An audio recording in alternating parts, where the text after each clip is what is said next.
So I think she has some strong arguments that she can make before a judge. So do you agree that she does have a strong case?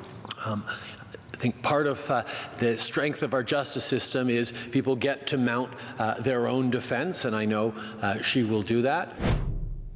Some confusion today over Canada's position on the Meng Wanzhou case. The ambassador to China is suggesting the Huawei CFO has a good shot at avoiding extradition to the U.S. The official opposition says that's political interference, something the federal government has told China it wouldn't do. Andrew Scheer is the leader of the Conservative Party, and he joins me now in studio. Hi, Mr. Scheer. Nice to see you again. Good to see you, too. Happy New Year. First time. Thank you. You too. It's the New Year. I want to ask you about the comments that Mr. McCallum made earlier in Markham. I know I've seen some tweets from some of your MPs, so I gather there is a reaction from your party. But on the whole, let me ask you, is it such a bad thing? I've seen the comments that he made play out in Chinese media. There's not much editorializing around them, which is rare. The Chinese Foreign Ministry's spokesperson spoke out about them and again just sort of presented them and didn't editorialize around them again, which is rare. Is there perhaps, if Ambassador McCallum's goal is to get those two Canadians freed, is this perhaps not the worst thing that these comments are being played as they are in China? Well, first of all, the way that this happened, the comments that were made, the audience that they were made to, is completely unacceptable. This is an independent process. This is something that could very well be seen as interfering with the independence of a judicial proceeding that's happening here in Canada.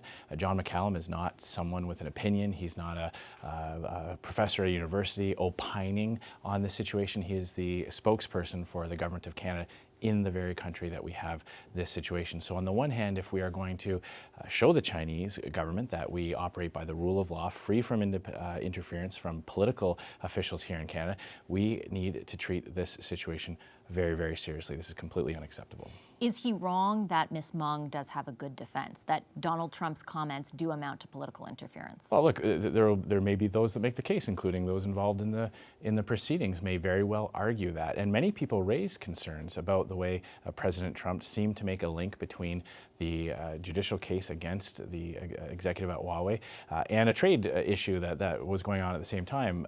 But again, I go back to the fact that John McCallum, as ambassador from Canada to China, has a very special place in this dynamic.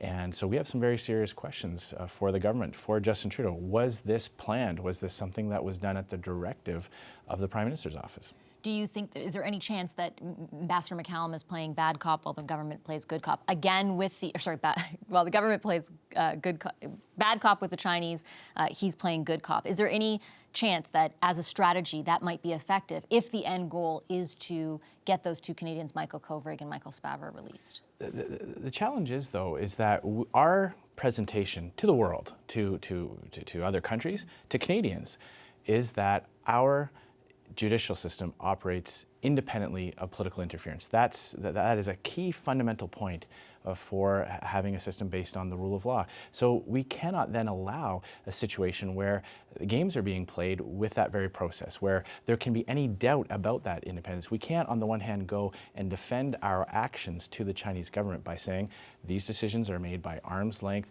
independent security officials, the RCMP, CSIS, those types of organizations. If then, on the other hand, the government is using our ambassador to China to interfere in the process to obtain a desired outcome, it will undermine our ability to stand up for our judicial system, our investigative systems in the future if the link is being made as it seems to have been with Mr. McCallum. Do you think Mr. McCallum should remain as ambassador? No, I don't. If I were Prime Minister, I would fire John McCallum. Do you think that, how you would fire him? What kind of message do you think that would send to China? Because in his press conference, he also detailed some of the top-level meetings that he's had with Chinese officials, that the ice sort of seemed to be thawing, my words, not his, but essentially that's what he was saying, that things changed after December 1st, but that he did have a pretty good rapport. What kind of signal, at this juncture, honestly, and I take your point, I get what you're saying about the things that he's done, but at this juncture, if you were to fire the person that seems to have the best relationship with Chinese officials, do you think that would help the case of Michael Kovrig and Michael Spavor? Well, again, as you point out, his words, not anybody else's. When we look at the situation with China, it's hard to see how this is going well for the Trudeau government. Trudeau has delayed, refused to make a decision on whether or not Huawei should be able to participate in the spectrum auction. We've been very clear. We think that that should have been taken off the table. Now it seems to be used as a bargaining chip. We see the treatment of Canadians in Chinese prison being against our norms for how we would treat prisoners here. It's violating their rights.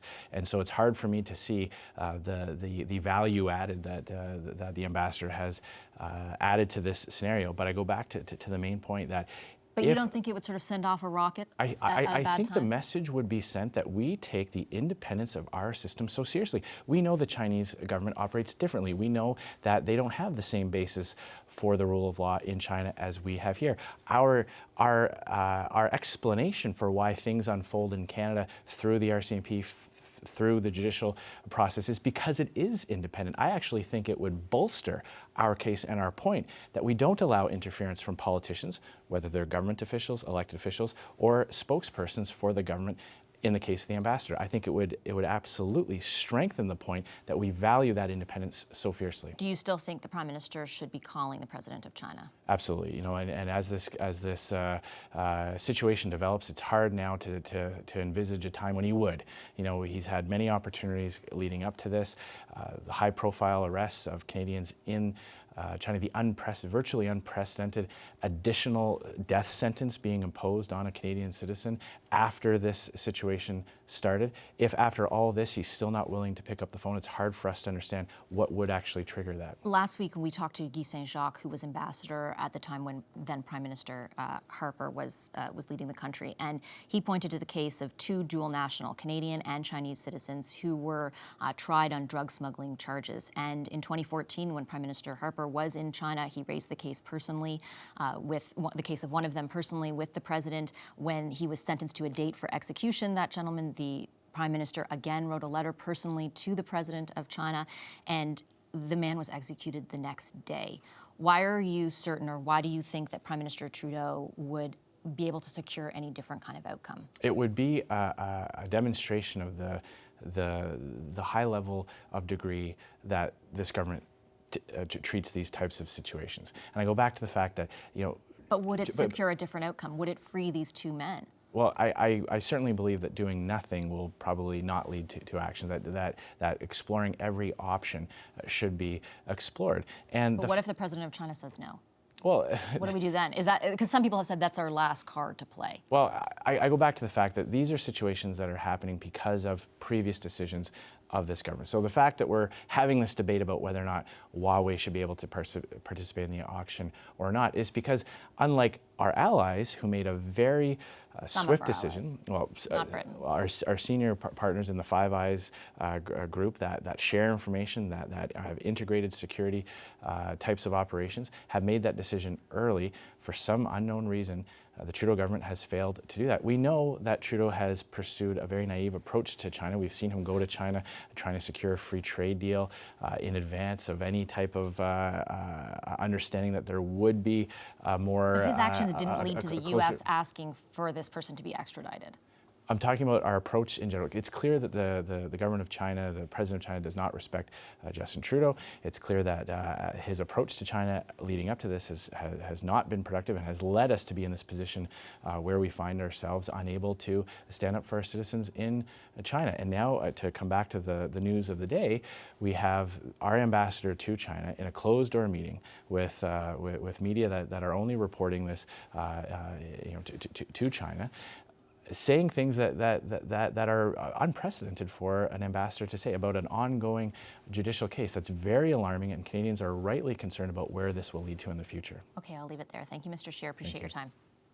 Did the ambassador go too far, or could a more conciliatory message to China help the case of two detained Canadians? It's time for the Power Panel, all in studio on a terrible, stormy Ottawa night. Political commentator Rob Silver, who we have to disclose is married to Katie Telford, Chief of Staff to the Prime Minister, Tim Powers of Summa Strategies, Kathleen Monk of Earnscliffe Strategy Group, and the host of CBC Radio's The House, Chris Hall. I Hi, get my own everyone. camera. Yes, yes, of course. Yes. Thanks, everyone, for coming in I and sit at home making the watching Chris trek. all the time. No, it's miserable outside, so I do appreciate you all coming. Chris, I'm going to start with you because I know you watched the interview with Arif Virani, the Parliamentary Secretary to the Minister of Justice, off the top. He was very clear in saying that opining on the defense that, for example, Meng Wanzhou might mount is inappropriate for himself, other ministers, member of cabinet, but he would not say it was inappropriate for the ambassador to do so. Well, a lot of other people will, Vashi. And I did note very clearly that he avoided that question completely. And you asked him at least twice, maybe 3 times. Look, John McCallum is a former cabinet minister. He's just been at a cabinet retreat. He is now the ambassador to China. He is making a statement on the substantive basis of the case, suggesting she's a strong argument to be made, mostly because of Donald Trump's own interference in this case, which was decried on this side of the border, but also for suggesting that because we don't share the sanctions program that the United States has in place, that somehow is another factor in her favor when, in fact, she's charged with bank fraud. So should he have said anything? No, he really shouldn't have. And I make the other point that really needs to be borne out here. The people he invited to speak with him were the Chinese media, both overseas in China, but also Mandarin language media here. He had a particular audience in mind. It wasn't the broader Canadian public. He was clearly talking to China, and you have to ask why. Rob? You know, for like 7 years, I did Wednesday shows with Tim, and my favorite days always were when Tim had to defend conservatives when they were in Tim's government. favorite day. When they said something they maybe shouldn't, and I'd sit back on the wall box and just smile. Sorry, what was the question again? Actually, what are we talking about? Why? Hitler's book. Very No, we're not. No. No, it's a serious issue, obviously. There's the old Michael Kinsley line that a political gaffe is telling the truth when you shouldn't tell the truth, and that applies to politicians. I think it probably doubly applies to ambassadors. So I think that everything he said may be true, that she may have a very good defense. That doesn't necessarily mean it was wise for him to say it, and certainly not say it in the manner that he did. What it actually means, though, in terms of how the case and the extradition proceedings plays out, I'm not sure how material it is in terms of the court proceedings, and then ultimately if it comes to the Minister of Justice to make the determination. That doesn't mean it's not a political gaffe, though. In terms of relations with China, which I think we're going to do a whole segment on that segment too, could it help with that? Possible. It doesn't mean it's any less of a gaffe, though, in terms of something that the ambassador should necessarily be saying. I will point out, though, it is interesting. Every time you and everybody else, every other journalist, as you should, ask politicians and ambassadors questions about ongoing court proceedings, and they say, I can't really comment about that, that's before the courts. Everybody rolls their eyes, everybody says, oh, come on, and you have to ask the question. It is the right answer, right? Like, so we all roll our eyes when politicians give that answer. There is a reason why they give that answer every single time. The great unshackled liberator of freedom and language, John McCallum. Not sure what all that was. Good try. I love Wednesdays now, by the way. They're awesome. McCallum clearly overstepped.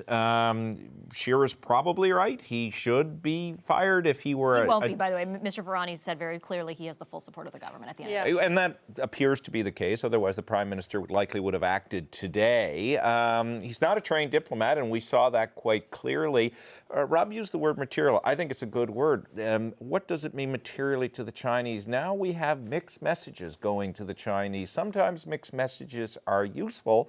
Other times they are not. Let's say, for example, the court system doesn't behave in the manner in which Mr. McCallum suggests that it will. The Chinese end up being disappointed as it relates here. That can only intensify things here. And then the Chinese are going to actually start saying, because they, like other governments, want to know who actually is in charge, who speaks for Canada. You had Scheer on. He's making an argument that Justin Trudeau isn't doing the job he thinks he should be. That's obviously being made more complicated by Mr. McCallum, because if the Prime Minister is saying one thing and John McCallum is saying another, that's problematic. The final thing I'd say is McCallum himself, and Rob knows this, the Liberal government know this, is clumsy from time to time with language. I'm being polite. We all remember Vimy and Vichy when he got that wrong, spectacularly wrong when he was the Minister of National Defense. But I mean, he was very deliberate here. I mean, it was a 40-minute press conference, right? Yeah, and you have to wonder why. I'm sure conspiracy theories will mount, and they will say that, this is really the Liberals putting out the message that, hey, we can have our cake and eat it too. We can talk about rule of law. We're exercising extradition because rule of law, and rule of law will eventually get rid of this dispute because it will find that the CFO has a legitimate legal case. All that may be fine and dandy to speculate on, but Canadian ambassadors shouldn't behave this way, bottom line. Kathleen? There's so much to talk about in this story. Talk about how even these events start to happen. These events with Mandarin media, foreign and domestic, Mandarin media, how political parties set them up. There's so many threads we could pull out of the story. But let's start with the question you started off with. I just want to make the point quickly. Omni Media was there too, and they're not solely Mandarin focused. Just to be fair, But the question you started the entire show off with. Helpful or hurtful?